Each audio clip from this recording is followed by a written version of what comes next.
Halo semuanya, balik lagi di channel gue, dan hari ini kita bakal nge-unboxing barang-barang yang kita bakal pakai di sistem audio terbaru di mobil gue yang Honda CR-V. Jadi ini yang udah ada depan kita, nomor satu yang pasti kita ada head unit dan nanti bakal ada speaker. Nah ini kita langsung aja kita unboxing head unit. Kita kebetulan pakainya Orca yang standard series ya, ini kalau nggak salah Orca New Standard. Kalau tipenya kalau kalian cari di marketplace, ini ADR 9988, performanya 9988. Ini punya gua yang 9 inch ya, 9 inch. Ini yang 9 inch. Terus kalau kalian lihat, ini ada voice command, ada DSP, layar udah IPS, udah bisa wifi, ada GPS, ada bluetooth, ada phone link. Ini mungkin semacam mirror link, gua nggak begitu ngerti ya, tapi kalau nggak salah semacam mirror link, bisa split screen, ada radio, ada USB, support buat 4 speaker 50 watt. Jadi kalau kalian mau pakai audio yang lebih mantap lagi ya, kalian harus tetap pakai power dan segala macamnya ya. MP5 touchscreen, Full HD 1080. Dan ini yang right hand drive, ergonomik. Kenapa gue bilang ini penting? Dan ini adalah salah satu alasan gue pakai head unit ini, bukan merek lain. Karena kalau di head unit ini, ketika kalian harus mencet tombol back atau adjust volume, kebetulan kan ini kita pasang di CR-V Gen 2 ya, itu nggak ada tombol steering wheel. Jadi kalau kalian nggak ada ini bakal susah, karena kalaupun kalian pencet langsung, posisinya itu di CR-V itu head unit cukup jauh, jadi mencetnya itu agak susah. Karena sekarang head unit gua itu masih LHD left hand drive, jadi kayak mencetnya itu agak-agak susah. Kalau pakai ini harusnya jadi jauh lebih mudah. Ini kenapa gua beli yang ini. Udah ada ini, mungkin semacam DSP ya, gue nggak gitu ngerti sih. Gue bukan penggemar audio banget, jadi gue mungkin bakal bingung ngejelasinnya. Nah ini spesifikasinya standar Android OS. Ini Androidnya nanti kita bakal cek versi berapa, mungkin gue screenshot biar cepet. IPS 9 inch, terus 24600 AM FM segala macam. Seperti tadi gue udah bilang, ini 4 GB 128. Habis itu plug and play soket to soket. Nah ini kita harus beliin soketnya, itu ada untuk Honda CR-V itu ini. Tadi gue udah beli juga, ini harganya sekitar 100-an ribu ya. Gue nggak tahu ini bener-bener 100-an plug and play tinggal colok atau gimana. Nah kita bakal tes, oke? Nah ini langsung aja kita bakal buka. Kita bakal buka kemasannya. Pertama kita dapat segala jenis kabel-kabelan di sini. Ini ada kabel macam-macam lah untuk sistem audio, dan ini ada USB, ini mungkin kabel utamanya, ini ke mic ke segala macam, aux output segala macam. Ini USB lagi, ini kamera buat segala macamnya, infrared bla bla bla, gue gak begitu ngerti. Ini ada GPS antena, jadi kita udah support GPS ya. Oke, terus di dalam itu masih ada kabel utamanya. Kita coba keluarin head unitnya. Oke, di dalam itu terakhir ada kartu garansi. Ini garansi resmi 1 tahun ya, 1 tahun. Terus ini ada manual pengoperasian segala macam. Terus ini ada head unitnya, cukup berat ya, tapi kita bakal lihat dulu bagian sisa yang kabel-kabelannya. Ini ada bracket buat double din, ini yang model double din ya. Ada juga yang single din, nanti mungkin gue bakal pasang head unit single din di E36 untuk kalian kalau misalkan kalian pengen lihat kayak gimana. Cuma gue harus lihat dulu apakah gue cukup puas dengan head unit model Android ini. Ini ada buat reverse kamera, ini soket ke head unitnya segala macam. Harus dipelajari sih ini. Oke, langsung aja kita lihat ke head unitnya. Nah kayak begini nih, ini head unitnya 9 inch. Menurut gue ukurannya pas, nggak berlebihan. Dari belakang sudah ada kipas ya, sudah ada kipas, jadi harusnya lebih bagus ya, lebih tahan panas. Oke, kayak begini. Nah ini mungkin kita bakal langsung pasang. Mungkin gue bakal pasang ke tukang audio terdekat yang bisa bantu pasangin, karena gue lebih baik pasang ke tukang audio karena kita juga bakal ganti speaker.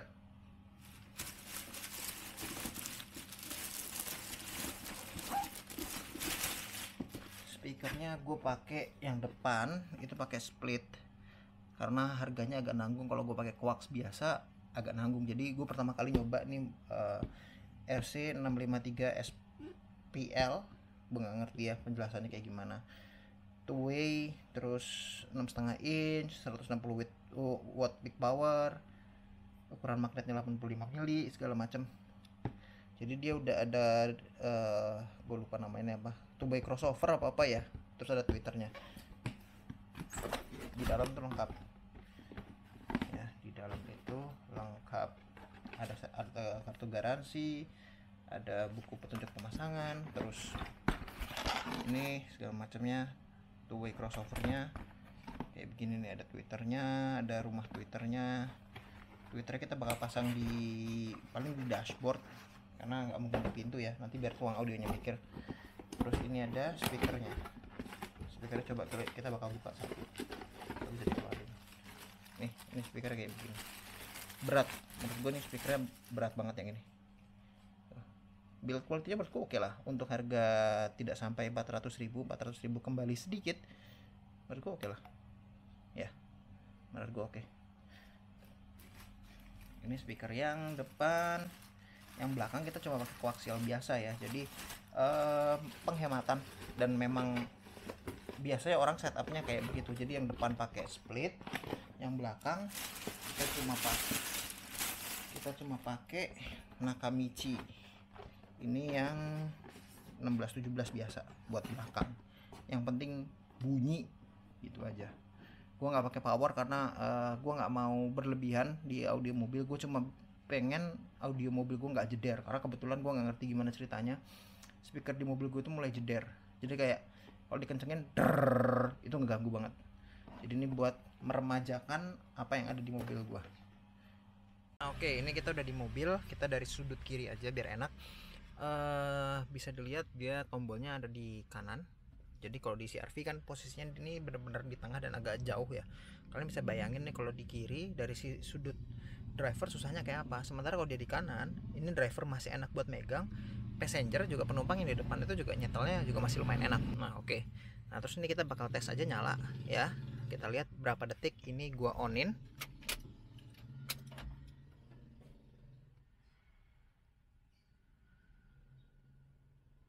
Dia bootingnya itu termasuk cepat, nggak sampai 10 detik.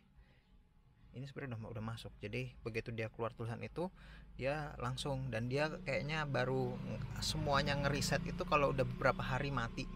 Jadi bootingnya termasuk cepat. Nah ini tampilan depannya bisa dilihat. Ini tuh bisa kalian sesuaikan ya dengan cara kalian tekan lama. Nah ini aku balikin lagi, mana tadi, maps. Gue hanya pakai aplikasi-aplikasi yang penting doang, walaupun di sini kita punya 128 GB dan RAM-nya 4 GB, dan ini kualitas layarnya menurutku cukup oke ya. Saya lihat cukup jernih dibandingkan dengan head unit murah yang 100.000. Oke, memang tidak sebagus layar AMOLED handphone, karena jelas kalau pakai layar AMOLED bakal nyebelin banget karena resiko burn-in dan segala macam. Sementara layar IPS yang lebih masuk akal, tapi itu tetap cukup enak lah dilihatnya. Dia udah bisa mirroring dan wireless. Kita ke Android. Ini ini bukan mirroring. Ini pokoknya kita bisa Android Auto ya. Bentar. Ini tuh cuma tinggal please connect di HP. Pokoknya dia bisa, dan ini lagi nggak gue nyalain karena ternyata nyedot baterai di handphonenya lumayan. Jadi gue lebih suka versi kabel. Nanti kita bakal bikin kabelnya, tapi gue nggak akan nunjukin karena kalian pasti udah sering lihat Android Auto itu kayak gimana, dan ini sangat amat bermanfaat. Nah ini yang penting adalah kita bakal tes kualitas audionya. Kita pakai YouTube Music aja biar enteng. Oke, sign in. Gue di sini udah pakai WiFi ya, nggak usah kita kita trial aja, sign in as CRV, ini done aja. Terus kita search NCS karena biar nggak kena copyright. NCS coba kita cari NCS Music ini, mau nggak? Oh. Oke, dia masih ada ads ya, kita skip dulu. Kita tes.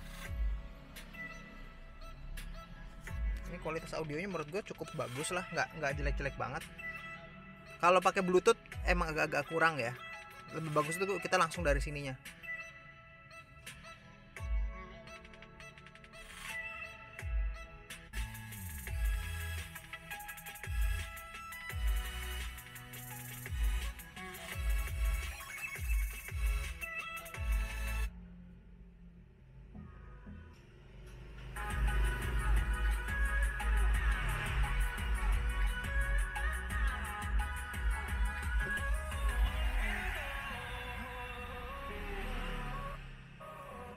Nah, kayak gitu aja. Intinya kalau kalian device-nya langsung di sini, kalian pakai WiFi atau pakai apa, suara audionya lebih baik daripada yang kalian pakai Bluetooth atau pakai Android Auto. Karena gue ngerasa agak-agak beda sih. Ini agak lebih jernih ya, karena dia langsung dan gak ada perantara macam Bluetooth ataupun Android Auto. Gitu di sini. Dan fitur-fiturnya menurut gue sih ya standar sih, ini kayak tablet Android jadinya. Dan yang satu hal yang gue suka adalah bisa di screensaver begini nih. Ini penting banget kalau kita lagi misalkan lagi nyetir di jalan tol atau apa, kita kan pasti agak keganggu dan bosen juga mungkin kalau ngeliat ini. Kita bisa setting jam, ini tulisannya besar banget, jadi menurut gue oke, screensavernya pakai model jam begini. Terus aplikasi-aplikasi yang bisa dipasang itu banyak, ada Netflix di sini. Terus kita bisa setting booting logonya, cuma gue masih belum nemuin. Dan ada Play Store, itu paling penting, kita bisa download segala macam. Nah, ini yang nyetel ini kemarin tukang pasangnya ya, dan yang masang itu gue panggil freelance karena biar ngehemat biaya. Dia yang nyeting ini, dan dia bilang sih untuk Orca New Standard ini udah cukup bagus lah untuk harga 2 jutaan ya. Harga 2 juta lebih sedikit itu udah bagus banget. Kalau kalian mau beli semuanya yang ada di video ini, nanti bakal gue taruh linknya di bawah.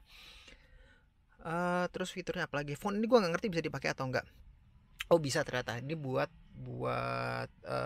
Bluetooth call, tapi gue gak akan pakai ini karena gak guna. Kita serang teleponnya pakai WhatsApp soalnya.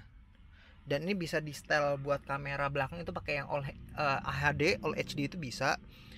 Terus ini sebenarnya udah bisa built-in DVR. Kalau kalian tahu, ini tuh sebenarnya bisa pakai DVR dan pakai kamera depan belakang yang built-in dari Orca, tapi tidak dapat, jadi kalian harus beli terpisah dan harganya agak lumayan. Jadi gue mutusin untuk beli, nanti bakal gue pasang DVR biasa aja gitu. Ya overall kayak begini head unitnya. Menurut gue sih untuk harga 2 juta lebih sedikit, ini head unit worth it banget. Dengan speaker yang gue beli pun total segala macam sama jasa sama frame ini sekitar 3 juta ya, 3 jutaan lah, 3 juta 100, 3 juta 100, 3 juta 200 lah, sekitaran itu. Ini menurut gue worth it banget karena fiturnya lumayan, suaranya menurut gue lebih dari cukup daripada sebelumnya yang jedar-jedar. Dan ini lebih manis ya, framenya ini warna hitam, ukurannya pas, nggak berlebihan banget. Ini ngebikin mobil yang tua ini, yang mobil yang udah 20 tahun ini terlihat jadi lebih muda dan masih relevan untuk zaman sekarang. Gue sedikit ngasih saran kalian, kalau kalian mau pakai ini di mobil ini, tentunya kalian nggak usah beli yang kabel PNP ke Honda karena menurut gue useless, nggak guna, karena nggak bisa PNP ke mobil ini sayangnya. Jadi lebih baik kalian beli head unitnya aja karena dapat kabel di sana. Nanti biar tukang teknisi pasangnya yang nge-PNP-in ke kabel bawaan kalian. Oke, kayaknya segitu aja video gue hari ini. Kalau kalian ada pertanyaan seperti biasa, silahkan DM gue via Instagram atau kalian bisa komentar di bawah. Semoga apa yang gue sampaikan bermanfaat dan sampai jumpa di video berikutnya.